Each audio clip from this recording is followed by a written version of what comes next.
New fish! New fish! New fish! GHOTI got some support here. And GHOTI is a deck that's kind of weirdly popular with some people. It's a bit odd to me that someone would look at a deck on an archetype of just fish in various different European languages and think to themselves, you know what? That's the deck that represents me, my playstyle, my thematic interests and leanings. This archetype, an archetype of fish. Okay, one way to choose your deck in Yu-Gi-Oh, I suppose. Very well. So we got GHOTI's no Oboro, Haze of the GHOTI here, a level 2, and we also have a new large monster, a level 6 here, into a level 2 015 water fish. You can only use the first, second, and third of this name once each per turn, which is already sounding pretty crazy because any card that has 3 effects, and all of which are hard once per turns, are probably going to be kind of nuts, surely. Now, if you control a fish, you can just special this from your hand. That's pretty powerful. Okay, not bad. If your monster is special to your opponent's field, you can target one of them in one of your banished level 6 or lower fish, banish both that opponent's target and this, and if you do special, the other target. That's pretty good, I suppose. A bit meh going second, but going first, this gives you a lot of setup, which is really nice. And trades out very well, especially with the fact that it lets you banish, then bring back, disrupts your opponent, and lets you keep synchroing in the meantime when you have your guys set up from the standby phase. And the standby of the next this was banished, you can special this banished card, just like every other GHOTI effect here. That is very good. Now, it's still a GHOTI card, so remember, you have to consider and think about cards as they are rated in the context of the archetype that they belong to. And this one is pretty decent, of course. Probably above average in the standards of GHOTI. In fact, maybe one of the better GHOTI cards, I would argue. But it's still a GHOTI card.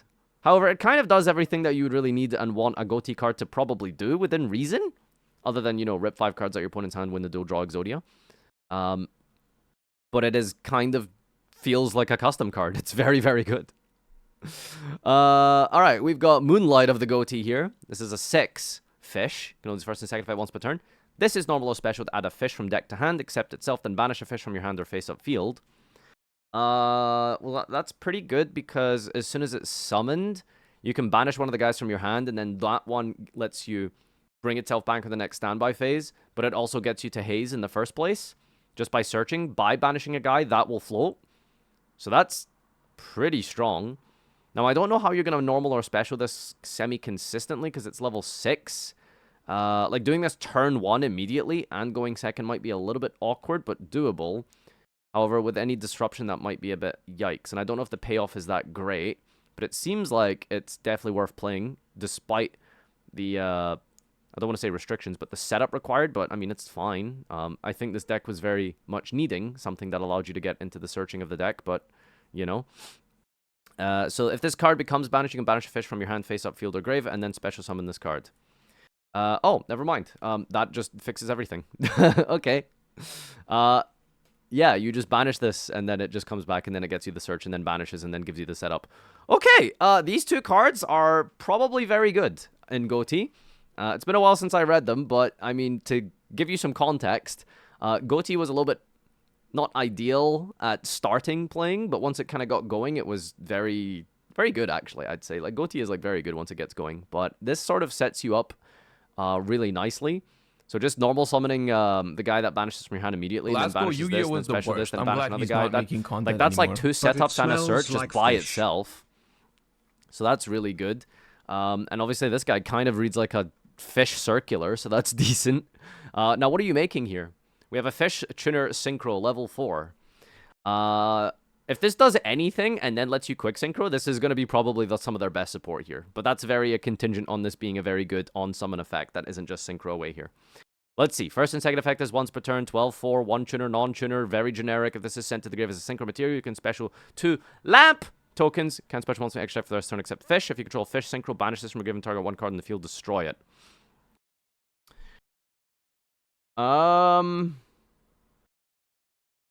I don't know how you can really use this to quick synchro if you don't have setup. That's the problem. Like, here's the thing. Every time I read a new card, I'm always reading it as, like, you know, in a realistic game scenario. And it's like, this doesn't really help you start synchroing. You need like the other setup to already be live. Then you can get the tokens. Then you can climb up into the deep beyond. It's also a tuner, which aren't all of the quick synchro guys in GHOTI tuners themselves?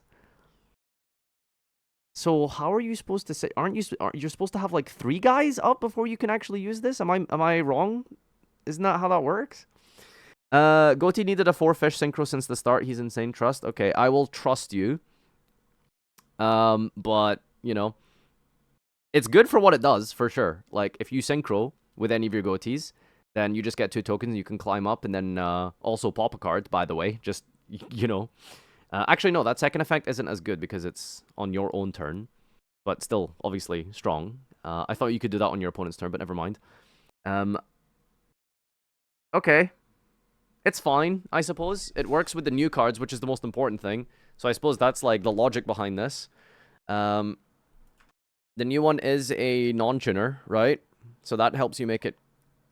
Yeah. But then you... Okay, so to really maximize this, it feels like it's kind of like a 3-card combo, and I don't like that. That does not seem good or very powerful. So, I think I'm going to really sort of analyze this and give my take as maybe like an above average. I'll say it's like above average, but not that much above average. So this is like very good and strong once you get going.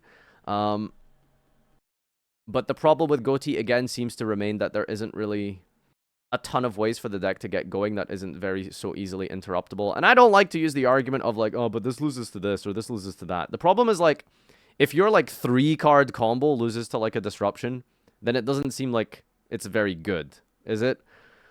So the support is strong. I just don't know if it's what it needed. That's probably the best way to define it. Good support, but was it what the deck needed? To some extent. The Searcher guy is like very good. But yeah. Okay, very cool. GHOTI support in the tank. Ha ha ha. Yeah, no, sorry, I take that back, chat. This was the greatest deck ever. This is actually just the strongest, most powerful Yu-Gi-Oh deck ever printed. I can't believe they made these cards. It's like they might as well just ban this deck already. It's like incredible just how powerful this stuff is. Like I'm blown away right now. All right.